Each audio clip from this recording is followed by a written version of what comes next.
Una vez más nos reencontramos para hablar de obras muy interesantes. En esta oportunidad les hablaré de la obra El Señor Presidente, una de las mejor de novelas de Miguel Ángel Asturias, en Guatemala en 1899, y una de las mejores novelísticas hispanoamericanas. Es El Señor Presidente, su composición fue lenta. No se menciona a ningún país, pero se sabe que Asturias elaboró allí recuerdos de su infancia y adolescencia en Guatemala, bajo la tiranía del estado de Estrada Cabrera. Como quiere que sea, nos proponemos analizar El Señor Presidente como obra de arte, no como documento histórico. El título tan irónicamente hace referencia a que uno de los personajes principales es el señor presidente y ha de tener mucha importancia dentro de la novela, aunque más como un ser que comete bastantes injusticias y maltratos contra el pueblo que es indefenso. Aquí se van a cometer diferentes tiranías. La obra nos comienza relatando cuando mendigos compartían estaban paseando por el mercado, por la catedral, y compartían diferentes penurias. Dormían juntos por las injusticias que eran cometidos sobre ellos. Ahí se encontraba Pelele, Patahueca, a quien le decían un idiota porque en sueños llamaba a su madre. También el viudo, el Moscú, un ciego a que le faltaban las dos piernas.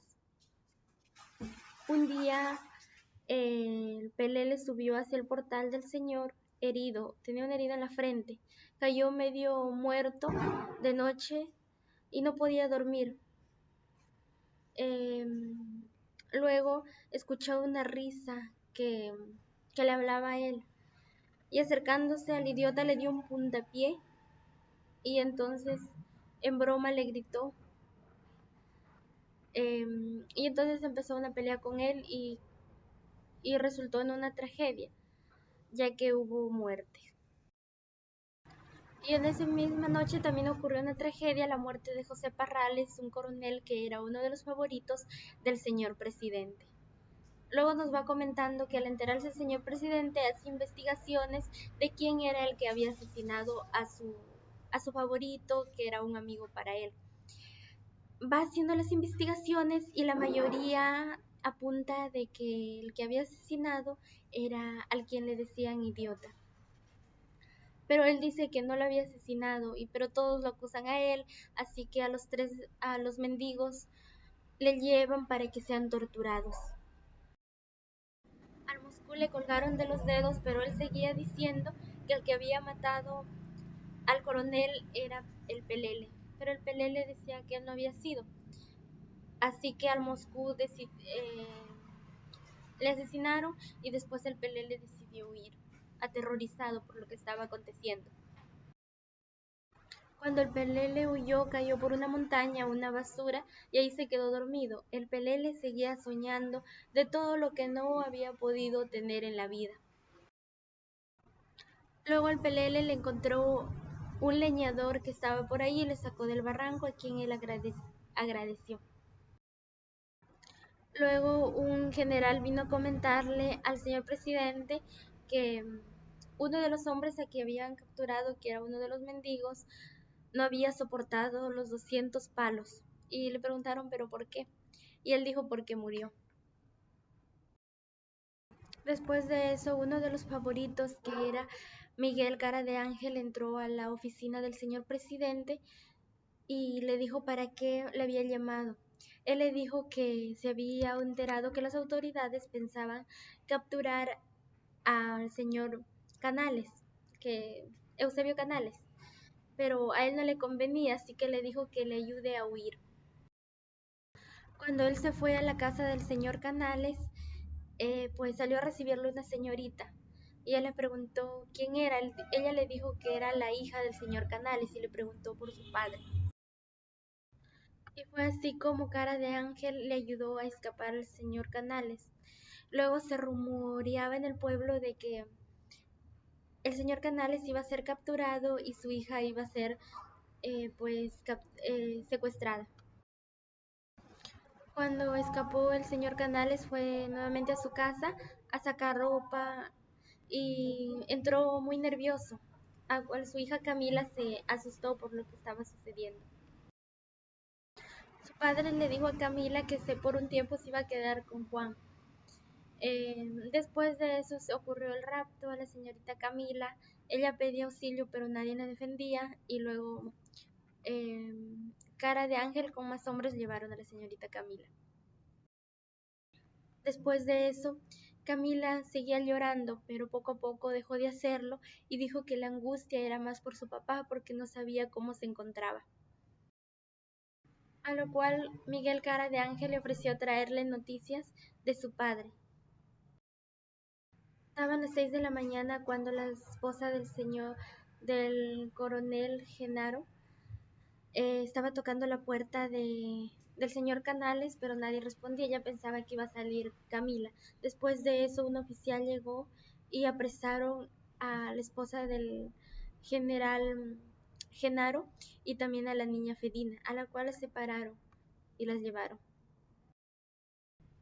Luego el señor Canales decidió ir a buscar al tío de Camila, don Juan, para que le recibiese a su sobrina, pero su esposa Judith decidió no aceptarlas porque tenían mucho miedo de él. Luego también nos va comentando que a la niña Fedina la encerraron en un calabozo para hacerle interrogaciones sobre la huida del señor Canales, pero ella no sabía nada, la torturaban y no la dejaban ver a su hijo, que estaba moribundo, y ella vio el sufrimiento de su hijo y cómo murió.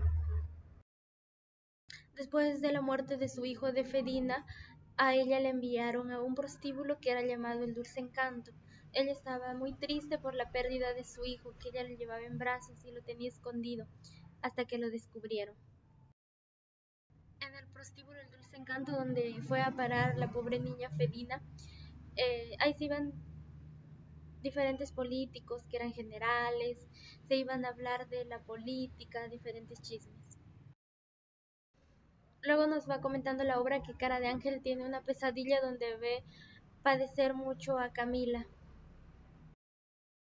Luego nos comenta que en la huida de Canales él se encuentra con una aldea y en esa aldea se encuentra con 3 hermanas donde le ayudan, pero le dicen que tienen muchos problemas ya que el médico de ese pueblo les está maltratando. Entonces, al decidir el huir, el señor Canales hace que el médico muera.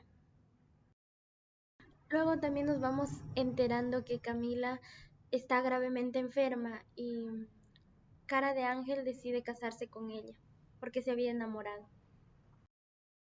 Luego también nos va comentando de la muerte del señor Carvajal, a la cual su esposa, al no saber cuál es su paradero, ella decide buscar y saber dónde ha sido enterrado su esposo. Luego Camila se va reponiendo de su enfermedad y Cara de Ángel lo lleva al campo para que su salud vaya mejorando. Luego también nos vamos dando cuenta que el favorito, que era el Cara de Ángel del señor presidente, ahora ya no lo era y era amenazado por los soldados. Camila y él eran felices, pero su felicidad se ve atormentada por las amenazas que le hacen llegar a él por haber apoyado al señor Canales a huir. Canales había querido hacer la revolución, pero no había podido porque había muerto envenenado. Camila se enteró unos pocos días después y pues la revolución entonces ya estaba empezando. Luego nos va comentando que un amigo de Cara de Ángel le comenta que debe ir a hablar con el presidente para que le explique que él no tiene nada que ver con la revolución. Después él se va a hablar con el presidente y cuando él habla, le dice al presidente que no, que es solo una fantasía lo que ha escuchado porque él no tiene nada en contra suya y que le propone hacer un viaje a Washington. Cuando Cara de Ángel decide viajar, Camila estaba triste, con los ojos llenos de lágrimas, como quien despedirse. Cuando él viaja, uno de los oficiales, que era llamado Farfán, le apunta a Miguel Cara de Ángel con un revólver y le dice que de parte del señor presidente él está detenido. Luego nos comenta que Camila estaba buscando el paradero de Cara de Ángel, buscaba al cartero por si hubiese llegado alguna carta, pero no llegaba ninguna. Camila se le extrañaba mucho que él no se comunicara con ella, pero Cara de Ángel estaba en la cárcel. Cuando él le preguntó a uno de los generales cuál era la vida de Camila, le dijo que su hijo ya estaba creciendo y que lamentablemente el señor presidente se había enamorado de ella y ahora Camila era una de las favoritas de él y que era su amante. Después de eso, él no pudo soportar la noticia al enterarse que la mujer a quien amaba ahora era la amante del señor presidente. Sus ojos eran llenos de lágrimas y luego avisaron al señor presidente que habían asentado la partida de difunción del preso que era Miguel Cara de Ángel. Es así como finaliza esta interesante obra. Aquí nos vamos dando cuenta cómo se va entrelazando, que al principio inicia con la muerte que lo culpan a Pelele, que le hacen quedar como un idiota, y también cómo es cuando el coronel Canales escapa con el otro coronel, y cómo es que Cara de Ángel secuestra por órdenes del señor presidente a la hija de Canales, que es Camila, y luego se enamora de ella, a cual decide luchar por su amor, pero lamentablemente el señor presidente no se queda con los brazos cruzados y decide idear un plan para que Camila y él no sean felices. Luego después de eso nos vamos dando cuenta que él es preso y luego Camila es la amante del señor presidente. Esta obra del señor presidente es una obra más popular de Miguel Ángel Asturias. Esta obra presenta de forma directa la realidad que ocurre en la actualidad.